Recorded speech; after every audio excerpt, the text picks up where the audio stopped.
하나님께서 오늘 예배 가운데 저희들에게 주시는 은총의 말씀은 신약성경 마태복음 13장 44절로부터 46절까지의 말씀입니다. 마음을 같이 하여서 우리 함께 한 목소리로 읽겠습니다. 천국은 마치 밭에 감추인 보화와 같으니 사람이 이를 발견한 후 숨겨두고 기뻐하며 돌아가서 자기의 소유를 다 팔아 그 밭을 사느니라. 또 천국은 마치 좋은 진주를 구하는 장사와 같으니 극히 값진 진주 하나를 발견하며 가서 자기의 소유를 다 팔아 그 진주를 사느니라. 아멘. 오늘 이곳 은혜 예배실 가운데에 또 삼측 평강 예배실 가운데에 그리고 각자 우리 성도님들의 초소마다 하나님께 대한 영광 올려드리고자 하는 뜨거운 마음 가지고 예배드리는 모든 성도님들의 그 심령 가운데에 하늘의 은혜 풍성히 임하게 되기를 다시 한번 축원합니다. 어린이날이었습니다. 한 어린아이가 엄마 손 잡고 놀이공원에 갔습니다. 근데 처음에는 탈 것에 관심이 많죠. 한번 타고 또 다른 거 한번 타고 나면 그 다음에는 무엇이 눈에 들어오겠습니까? 먹는 게 눈에 들어오지 않습니까? 어떤 게 눈에 들어오겠습니까? 솜사탕이 눈에 들어왔습니다. 솜사탕 하나를 사 먹었습니다. 얼마나 답니까? 맛있으니까 엄마 보고 하나 더 사달라고 그럽니다. 사주시겠습니까? 여러분 같으면? 안 사주죠. 이빨로 섞으니까 이제 됐다. 그런데 아이의 눈은 계속해서 어디에 꽂혀 있습니까? 솜사탕에 꽂혀 있는 거예요. 잠시 엄마가 눈을 돌리는 사이에 솜사탕 아저씨를 따라가다가 그만 아이는 엄마를 놓쳐버리고 말았습니다. 한참 만에 관리사무소에서 우는 아이를 찾았습니다. 아이는 엄마가 이제 들어오니까 이렇게 울면서 화를 냅니다. 엄마 어디 갔다가 이제 왔어. 그렇게 하는 거죠. 자기가 솜사탕 아저씨 따라갔다가 엄마를 잃어버려 놓고서는 엄마한테 울면서 화를 내고 있는 겁니다. 아이에게 진짜 소중한 것은 뭡니까? 솜사탕이 아니라 엄마죠. 그런데 아이는 아이인가 봅니다. 솜사탕이 더 소중하다 생각하고 솜사탕 따라 간 거죠. 코로나19로 인해서 우리는 소중한 것 생각하기도 되었지만 소중한 것을 놓쳐버리기도 합니다. 소중한 것보다 당장 급한 것에 너무 집중되어 버릴 수도 있습니다. 우리는 이러한 때일수록 무엇이 소중한 것인가 바르게 깨닫고 그 소중한 일부터 먼저 해야 합니다. 그래야 우리 삶이 요동하지 않고 중심을 잡을 수 있기 때문입니다. 몇 차례 이야기 드린 것처럼 항아리가 있습니다. 항아리에 옆에 지금 큰 돌이 있고 또 돌멩이들이 여러 개가 있고 그리고 모래가 있습니다. 이것을 다 항아리에 채울 수가 있습니다. 어떻게 채우시겠습니까? 보통 사람들은 모래를 먼저 붓습니다. 그리고 돌멩이를 넣습니다. 그리고 난 다음에 큰 돌을 넣으려고 보니까 안 들어가는 거예요. 공간이 없는 거예요. 어떻게 해야 되겠습니까? 다 넣으려면? 다 넣을 수 있기 때문에 이 퀴즈를 내는 거죠. 제일 먼저는 항아리 안에 생각을 바꿔야 됩니다. 큰 돌부터 넣어야 됩니다. 큰 돌 넣고 그 다음에 큰 돌과 항아리 사이에 작은 돌멩이들을 넣고 그리고 난 다음에 위에 모래를 부어야 되겠죠. 그러면 그 빈 공간 사이에 모래가 다 들어가서 항아리에 큰 돌도 돌멩이도 모래도 다 차게 되는 것입니다. 무슨 말입니까? 가장 중요한 것부터 먼저 중심 잡도록 해야 하는 것이죠. 우리 삶 가운데의 소중한 일이 무엇이며 왜 그것을 먼저 해야 되는지 그 이유에 대해서 오늘 다시 한번 살펴보십시다. 소중한 것을 언제 깨달을 수 있는지 그리고 무엇이 소중한지 여기에 초점을 두면서 하나님의 음성을 경청하도록 하십시다. 먼저 소중한 것을 먼저 하십시다. 누구나 다 알고 있는 사실이지만 그러나 자주 잊어버리기도 하고 우리 삶 가운데는 그게 잘 실행이 되지 않고 있어요. 오늘 본문은 천국은 마치 이런 것과 같다 하는 비유를 두 가지 이야기를 가지고 우리들에게 들려줍니다. 첫 번째는 농부 이야기입니다. 다른 사람의 밭을 갈아먹고 사는 한 농부가 밭을 갈다가 보물을 발견했습니다. 큰 보물을 발견했습니다. 그래서 집에 돌아가서 자신의 소유를 전부 다 팔아서 그 밭을 샀습니다. 두 번째 이야기는 진주를 판매하는 상인 이야기입니다. 진주 판매상은 정말 멋있고 아름다운 극상품 진주를 발견했습니다. 그래서 자신이 가지고 있는 잔잔한 진주를 다 팔아가지고 그 극상품 진주를 샀습니다. 이 두 비유에서 교훈하는 것이 무엇입니까? 천국을 보물과 극상품 진주에 비유하면서 천국은 무엇보다도 가장 소중하고 귀하다고 말하고 있죠. 그래서 가장 소중하고 귀한 것을 위해서는 자신의 모든 것을 다 팔아서 그것을 소유하라고 우리에게 권면하고 있습니다. 소작농인 농부는 어제도 밭을 갈았고 오늘도 밭을 갈고 내일도 밭을 갈 것입니다. 그런데 아주 귀한 보물이 묻혀있는 밭을 발견했으면 그 밭을 얻기 위해서 소유를 다 팔아서라도 지금 구입해야 됩니다. 그 밭이 자기 밭이 아니기 때문에 내일 누군가 그 밭을 갈다가 보물을 발견하고 그 밭을 사버리면 더 이상 그 보물을 얻지 못하기 때문이죠. 말로 내가 먼저 발견했기 때문에 내가 3일 뒤에 살려고 했는데 이건 내 것이라고 아무리 이야기해봐야 그것은 헛소리밖에 되지 않습니다. 진주 장사도 마찬가지죠.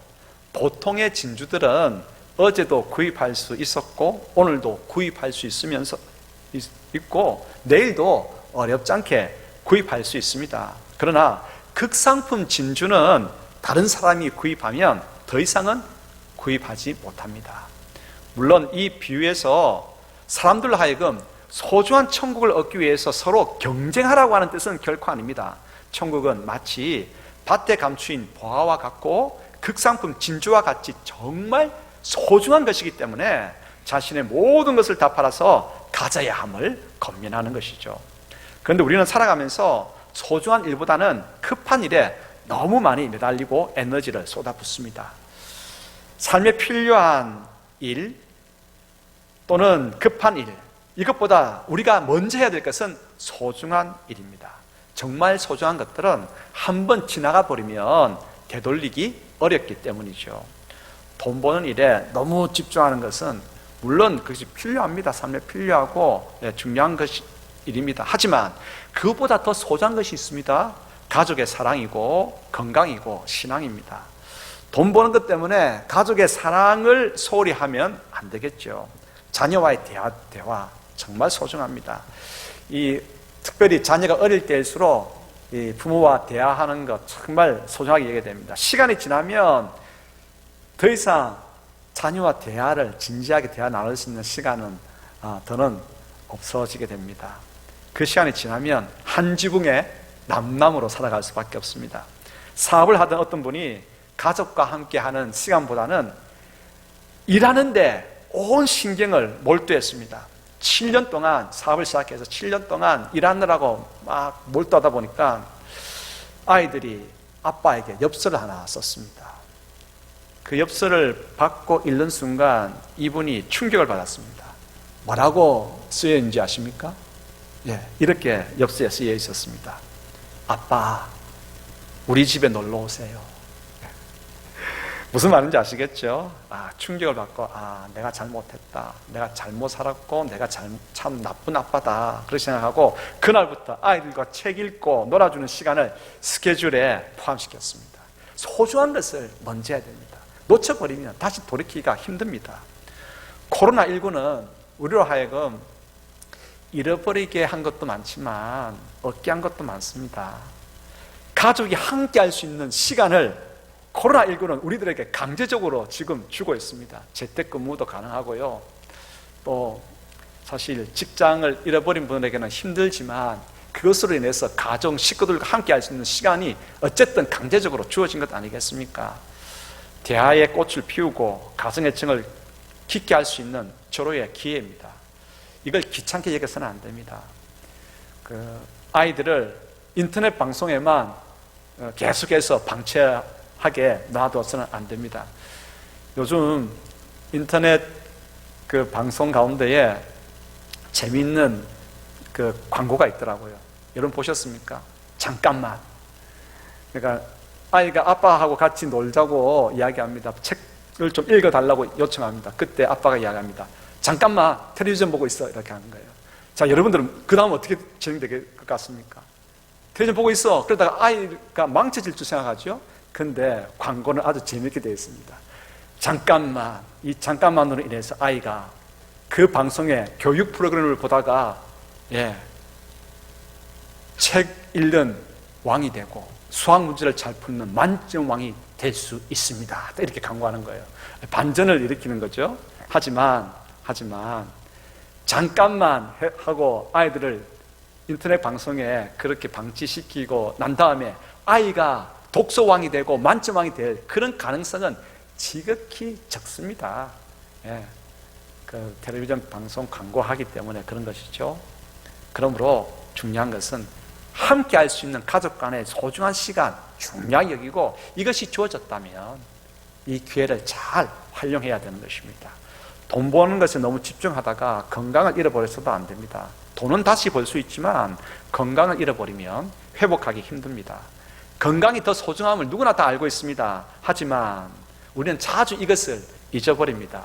소중한 것부터 먼저 해야 합니다.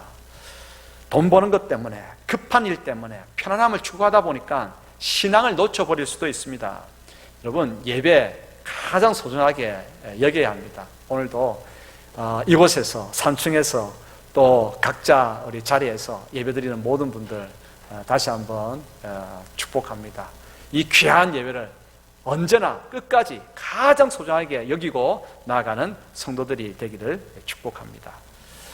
예배가 가장 소중하지만 까딱 잘못하면 다음 주일에 드리면 되지. 급한 일 때문에 급한 일을 먼저 하다가 보니까 그럼 뭐 다음 주일에 드리면 되지. 이렇게 예배를 미루다 보면 신앙을 잃어버리게 됩니다. 코로나 사태로 인해서 수개월 동안 온라인 예배를 드릴 수밖에 없는 상황이 있었습니다. 온라인 예배는 장점이 있죠. 언제든지 들어가서 예배 드릴 수 있다고 하는 것입니다. 그런 이점도 있지만 좀 있다가 예배를 드리지 하다가 보면 어떻습니까? 오늘 하루가 지나가 버리고 맙니다. 일주일이 지나가 버리고 맙니다. 그러다가 보면 예배를 놓쳐버리죠. 여러분, 특별한 경우가 아니고서는 현장에서 나와서 예배 드리는 것 힘쓰시기를 바랍니다. 또 마지못해서 이제 온라인 예배를 드려야 할 그런 특별한 경우도 있지요. 그럴 때도 예배가 가장 중요함을 인식하고 예배 자세를 아주 단단하게 마음 자세를 가지고 예배를 드려야 합니다. 좀 편하게 예배 드리기 위해서 또 언제든지 온라인으로 예배 드릴 수 있기 때문에 마음을 쉽게 하고 그리고 시간을 미루다 보면 신앙을 잃어버리기가 쉽습니다. 한국교회가 코로나를 맞고 나서 어쩔 수 없이 온라인 예배로 전환해야 될 그런 때가 있었지요. 그때 한국교회 한 전체 평균으로 60% 이상이 온라인 예배에 다 참석을 했었습니다. 그런데 시간이 가면 갈수록 자꾸 이 참여도가 떨어지고 집중도도 떨어지는 거예요. 왜요? 조금 있다가 참여하면 되지. 그러다 보니까 예배 결국은 못 드리게 되는 거예요. 그리고 아무래도 현장 예배일 때는 그래도 화장을 좀 하고 오지 않습니까? 옷도 그래도 갖춰 입고 옵니다. 그런데 집에서 예배를 드릴 때는 아무래도 좀 편하지요. 자세도 흐트러지기가 쉽습니다. 그러므로 예배 참으로 소중한 것을 인식하고 가장 귀하게 하나님 앞에 예배 드릴 수 있는 저희들이 되기를 소원합니다. 소중한 것을 먼저 해야 됩니다. 사람은 소중한 것을 먼저 할 수 없는 상황이 되었어야 그때야 후회합니다. 눈물의 편지라고 하는 책이 있습니다. 사랑하는 사람을 먼저 떠나보낸 유족들의 애틋한 마음을 담아놓은 책입니다. 그 책에는 이제 대부분의 이야기가 이것입니다. 소중한 그 말을 하지 못해서 안타까워하고 있는 후회를 담고 있습니다. 미안하다고 했어야 했는데, 고마웠다고 했어야 했는데, 감사하다고 했어야 했는데 하지 못한 그 마음을 후회하고 있는 것이죠. 사랑해요, 미안해요, 감사해요. 이 말은 정말 마음을 전하는 소중하고 가치 있는 일입니다. 그런데 이제 말을 할 수 없는 상황이 되었어야 깨닫는 것이죠. 그때 그랬어야 되는데 얼마나 안타까운 일입니까? 이제 후회해도 소용은 없는 것입니다. 그러므로 소중한 일을, 무엇보다도 소중한 일을 먼저 해야 합니다. 한 찬송가가 만들어졌던 배경 이야기를 여러분들에게 들려드리고자 합니다. 이분은 어렸을 때에 예수님을 잘 믿고 주일학교에 열심히 다녔습니다. 그는 미국 시카고 방송국의 연출자가 되었고 인기 절정의 가수가 되었습니다. 출세를 하고 돈을 많이 벌면서 주님을 멀리하기 시작했습니다. 그런데 인기를 얻고 돈을 많이 벌었는데 마음은 계속 허무하고 마음속에 불안은 계속 더해갔습니다. 어느 날 성경을 읽다가 어릴 때 예수님에 대한 향수가, 기억이 되살아났습니다. 그리고 한 말씀 집회에 참석했다가 내가 가장 소중한 것을 지금 잃고 있는지 모르겠구나, 그러면서 자신의 재능을 하나님 앞에 드리기로 다짐을 했습니다. 그 말씀 집회 이후에 그렇게 다짐하고 난 다음에 집으로 돌아왔습니다. 전화가 왔습니다. 따르르 전화를 들었습니다. 방송국에서 전화가 왔습니다. 다시 우리 방송국과 전속 계약을 체결하게 되면 지금보다 훨씬 좋은 대우를 해드리겠습니다. 전화가 왔습니다. 이분은 이렇게 단호하게 이야기를 했습니다. 아이고, 죄송합니다. 전화를 좀 늦게 하셨네요. 저는 앞으로 저의 재능을 나를 구원하신 예수님, 나의 주인이 되신 창조주 하나님의 영광을 위해서 쓰고자 마음을 먹었습니다. 그렇게 계획하고 있습니다. 죄송합니다 하고 끊어버렸습니다. 이때 이분의 마음속에 멜로디가 막 솟아나는 거예요. 멜로디가 솟아나고 이제 가사가, 찬양의 가사 말이 막 생각나는 거예요. 찬양의 가사는 그를 위해서 간절히 기도하셨던 어머니가 늘 들려주었던 그 성시, 이 성시에다가 그리고 막 솟아난 그 멜로디를 같이 붙여가지고 찬양을 하나 만들었습니다. 그 찬양 우리 모두가 알고 있는데 한번 들어보시렵니까? 예, 한번 들어보죠. 주 예수보다 더 귀한 것은 없네. 이 세상 무기와 바꿀 수 없네. 영 죽은 내 대신 돌아가신 그 놀라운 사랑 잊지 못해. 세상 즐거움 다 버리고 세상 자랑 나 버렸네. 주 예수보다 더 귀한 것은 없네. 예수밖에는 없네. 그 유명한 복음 전도자들 가운데는 그와 함께 한 사역자들을 가만히 보면요, 복음 증거자 옆에는 항상 아주 뛰어난 찬양 사역자가 같이 붙었어요. 유명한 무디 목사님 옆에는 생키라고 하는 복음송 가수가 붙었고요, 이 우리가 잘 알고 있는 빌리 그레암 목사님 옆에는 오늘 이 곡을 작곡한 이분이 붙었어요. 그 이분이 누구냐? 조지 베브리 세아라고 하는 분입니다. 이 빌리 그레암 아들이 짐 그레암 목사님이죠. 12년 전에 부산에서 또 말씀 집회를 한번 했죠. 그때도 많은 찬양 사역자들이 붙었어요. 이게 복음을 전했을 때 그 복음을 울려내는 것은 이게 찬양이거든요. 찬양. 그래서 이 조지 베브리 세아는 빌리 그레암 목사님과 함께 이 그레암 목사님이 힘있게 복음을 전했을 때 찬양을 통해 가지고 그게 참석한 회중들의 가슴을 확 사로잡고 회개하는 자들은 다 앞으로 나오십시오 하면 그냥 이 찬양을 듣고 자기도 모르는 사이에 쭉쭉쭉쭉 사람들이 다 나오는 거예요. 그러면 빌리그레함 목사님이 그들을 위해서 축복해주고 수많은 회심자들이 생겨나게 되었습니다. 가장 소중한 것이 무엇입니까? 가장 소중한 것은 주 예수 그리스도라고 하는 거예요. 소중한 것을 먼저 해야 됩니다. 소중한 것을 발견하고 소중한 것을 먼저 하는 사람이 지혜로운 사람입니다. 우리 가운데에 오늘 이러한 소중한 것을 발견하고 소중한 것을 가장 먼저 행하는 저희들이 되기를 소원합니다. 두 번째로 하나님께서 말씀하십니다. 소중한 것을 그러면 언제 깨닫는가? 죽음의 자리에서 깨닫습니다.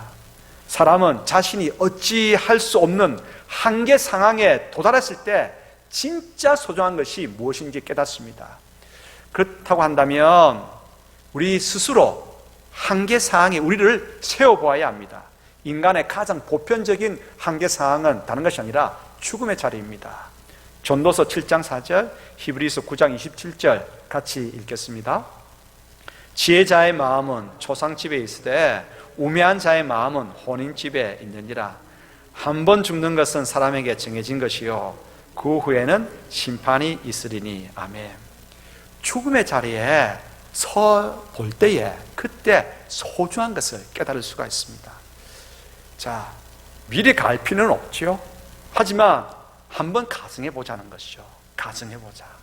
내가 지금 마지막 순간을 맞이하고 있다라고 한다면 그렇게 가정을 하고 한번 찬찬히 우리 주변을 한번 살펴보십시다. 그러면 진짜 나에게 소중한 일이 무엇인지 발견하게 되고 그 소중한 일을 먼저 행할 수 있게 됩니다. 한번 우리 성도님들에게 말씀을 드렸던가요? 마산의 어느 교회 목사님 이야기입니다. 부목사로 섬긴 지 5년째 되던 해에 담임 목사로 나가기 위해서 기도하기 시작했습니다. 기도하는데 갑자기 손등이 간지러워서 종합병원에 가서 정밀 검사를 했습니다. 피부암이었습니다. 그래서 담임 목회는커녕 부목사직도 내려놓고 항암 치료를 받게 되었습니다. 그렇게 치료받던 어느 날 충북 음성에 있는 교회에서 주일 예배 때 와서 설교를 해달라고 하는 부탁을 받았습니다.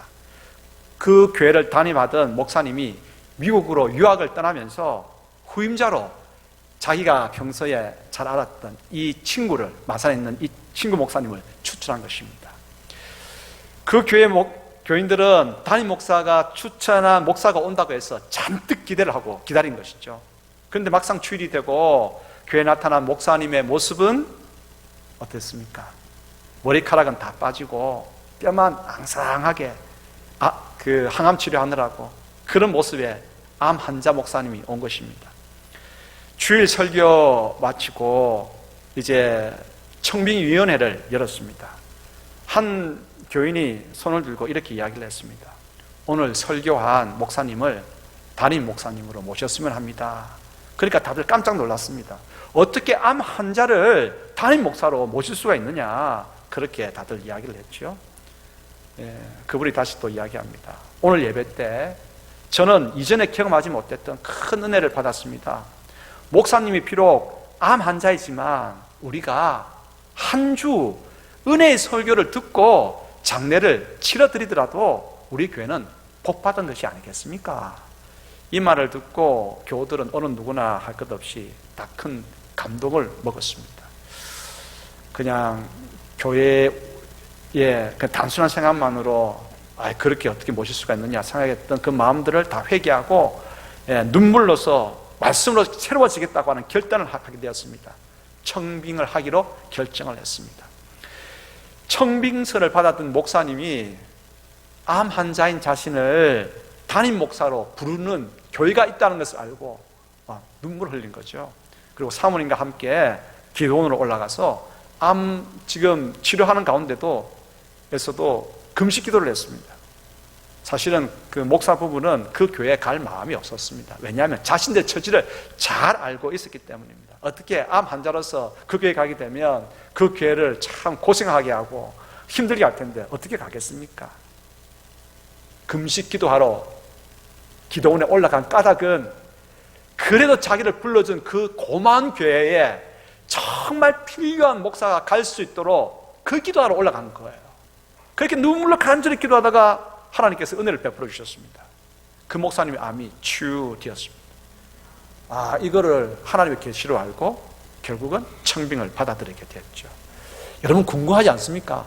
도대체 그 목사님이 무슨 설교를 어떻게 했기 때문에 한 분의 설교로서 교인들의 마음을 그렇게 감동시키고 청빙하게 했을까? 궁금하지 않습니까? 저만 궁금합니까? 이 목사님이 그날 나는 마지막 설교를 한다, 그 마음 먹고 설교를 했겠지요. 저도 신학교를 다니면서 설교학을 배울 때 늘 이제 지도해 주셨던 교수 목사님이 이 말씀을 하셨어요. 목사들은 설교를 할 때 마지막 설교한다 생각하고 설교를 준비하고 설교해라. 근데 놓쳐버릴 때가 참 많죠. 아마 이 목사님은 내가 마지막 설교한다, 아무 안 자였고 하기 때문에 더 절실하지 않았겠습니까? 마지막 설교한다. 마지막 설교 무슨 설교 해야 되겠습니까? 잘 되는 비결? 복 받는 비결? 행복할 수 있는 비결? 그걸 설교했겠습니까? 십자가와 예수 그리스도, 그 예수 그리스도를 죄인 가운데 보내시는 하나님의 한없는 사랑, 그 설교하지 않았겠습니까? 성경 가운데서 가장 중요한 내용, 그 어떤 인간적인 생각이나 계산이 들어가지 않은 순수한 복음만을 전하지 않았겠습니까? 그래서 교인들이 감동을 먹고 그를 청빙하지 않았겠습니까? 마지막 자리에 섰다, 마지막 순간이라고 할 때 진짜 소중한 것이 무엇인가를 발견하고 그 소중한 것을 전하고 말하고 실천할 수가 있는 것이죠. 복음과 더불어서 우리 각 성도들은 우리의 삶 가운데 필요한 소중한 것이 각각 따로 있을 것입니다. 죽음의 자리에 미리 서볼 때만 복음, 가장 중요한 것과 함께, 이 복음과 함께 또 내 개인적인 삶 가운데 소중한 것이 있단 말이죠. 그 소중한 것을 발견할 수가 있습니다. 그 소중한 것을 발견하고 그것을 실천할 수가 있게 되겠죠. 우리는 결국 죽는 존재라고 하는 이 사실만 알아도 우리는 인생이 달라지기 시작합니다. 진짜 지혜로운 사람이 될 수 있습니다. 진짜 지혜는 죽음을 앞두고 있는 존재가 바로 나 자신이라고 하는 사실을 깨달을 때 시작하는 것이죠. 죽음을 내다보지 못한 사람은 어리석은 결정밖에 할 수 없습니다. 죽음의 자리에 스스로 서봐서 소중한 것을 발견할 수 있는 우리 모두가 되기를 소원합니다. 맹모 삼천지교라고 하는 말 우리는 다 알고 있습니다. 동서양에서 가장 지혜로운 자녀 교육을 한 어머니를 꼽으라고 한다면 이 맹자의 어머니를 꼽습니다. 맹자가 어릴 때 이 맹자의 어머니는 장의사의 집 옆에 집을 얻었습니다. 그런데 어린 맹자가 곡하는 흉내를 자꾸 내는 것이었습니다. 그래서 어디로 옮겼습니까? 시장 근처로 이사를 갔습니다. 그랬더니 이번에는 장사하는 흉내를 내는 겁니다. 자, 쌉니다. 어서 오세요. 장사하는 흉내를 내는 겁니다. 그랬더니 이래서도 안 되겠다. 그 다음 어디로 갔겠습니까? 서당역으로 간 거죠. 학교 옆에 간 것입니다. 그랬더니만 이번에는 글 읽는 소리를 듣고 글 읽는 흉내를 내더라는 겁니다. 사람은 환경의 영향을 받습니다. 그럴 수밖에 없지요. 교육 환경이라고 하는 것은 참으로 중요합니다. 맹자의 어머니는 교육 환경을 위해서 이사를 다녔다. 그래서 맹모 삼천지교라고 이야기합니다. 그런데 말입니다, 요즘 들어서 이것에 대한 해석을 달리하고 있습니다. 왜 그렇다고 한다면 처음부터 왜 서당 옆으로, 학교 옆으로 집을 안 잡았을까? 여러분 궁금하지 않습니까? 맹자 어머니는 특별한 뜻이 있기 때문에 처음에 장의사 집 옆에, 그리고 시장 옆에, 그리고 맨 마지막에 학교 옆에 집을 얻었다라고 그렇게 해석합니다. 무엇을 가르쳐 주기 위해서? 아들아, 인간은 누구나 다 죽는다. 이걸 생생하게 가르쳐 주기 위해서 장의사 집 옆에 집을 얻었다는 거예요. 인간은 죽는다라고 하는 이 사실을 알 때만 진짜 바르게 장사할 수 있다고 하는 거예요. 바른 삶을 살 수 있다고 하는 것이고, 그리고 학문을 하더라도 올바른 학문을 할 수 있겠죠. 그래서 죽음 앞에 설 수 있었던 맹자였기 때문에 그래서 훌륭한 사상가가 되었다라고 하는 해석이 요즘 되고 있습니다. 그렇습니다. 죽음 앞에 섰을 때 가장 중요한 것을 발견하고 그것을 배우고 그것을 실천할 수 있습니다. 복음을 발견할 때가 언제입니까? 죽음 앞에 섰을 때입니다. 우리 스스로 한번 죽음 앞에 우리 스스로를 세워보도록 하십시다. 그리고 여러분, 천국을 소망할 때 가장 소중한 것을 우리는 발견하고 행할 수 있습니다. 천국이 뭡니까? 가장 소중한 것 아니겠습니까? 오늘 예수님께서 비유를 하셨습니다. 천국은 마치 밭에 감춘 보화와 같다. 천국은 마치 극산품 진주와 같다. 너희 모든 것을 팔아서라도 이 가장 귀중한 것을, 이 천국을 소유하라고 말씀하고 있습니다. 천국, 다르게 말하면 우리 그리스도인들에게는 신앙이 가장 소중한 부분입니다. 예수 그리스도가 가장 소중한 것입니다. 천국을 소망할 때야 믿음이 소중하고 예수님이 소중하고 십자가와 부활이 소중하고 하나님이 소중하다고 하는 사실을 깨닫게 됩니다. 그래서 천국을 소망하면서 나아가는 저희 모두가 되기를 소원합니다. 성경 말씀 그러므로 부지런히 읽으십시다. 성경 말씀 코로나 때문에 함께 모여서 성경 읽기 할 수 있지만 지금 못하잖아요. 그렇기 때문에 개인적으로 성경 읽기 열심히 감당해야 되고 성경 말씀을 붙들고 묵상하고 기도하는 것 개인적으로 열심히 해야 됩니다. 소중한 것, 천국을 소망할 때에 이 귀중함의 가치를 새롭게 발견하고 그것을 행할 수가 있죠. 일주일에 한 번씩이라도 우리 각 가정에 가정 예배를 드리는 그 일 잘 감당하도록 하십시다. 코로나19로 인해서 잃어버린 것들도 많습니다. 하지만 우리에게 코로나19로 인해서 가장 귀한 것을 새롭게 발견하는 요즘입니다. 무엇을 발견하게 됩니까? 하나님께서는 크신 사랑으로 변함없이 우리와 함께 하신다고 하는 사실을 요즘처럼 더 뜨겁게 체험하는 때가 어디 있겠습니까? 그렇지요? 이것이 우리의 자산입니다. 가장 소중한 것을 발견하고 그것을 우리 삶 가운데서 실천하면서 나아가는 모든 성도님들이 되기를 주님으로 축복합니다. 기도하겠습니다. 아버지 하나님, 하늘의 은혜를 풍성하게 내려주셔서 급하고 필요한 것에 매몰되지 않게 하시고 진정 소중한 것이 무엇인지 깨달아 알고 그것을 실천하는, 그것을 먼저 행할 수 있는 저희 모두가 되기를 소원합니다. 하나님께, 주님 복음에, 주님 하나님의 놀라운 은혜의 말씀에 우리의 마음을 둘 수 있도록 도와주시고, 주님 그것이 우리 삶의 중심에 놓였기 때문에 나머지 모든 것들이 천천히 잔잔히 질서 놓일 수 있도록 도와주시옵소서. 하나님의 은혜가 저희들 가운데 크게 부어져서 우리 가운데 필요한 것들도, 주님 모든 있어야 할 것들도 채워지는 놀라운 역사를 허락하여 주시옵소서. 예수 그리스도 이름으로 기도드리옵나이다. 아멘.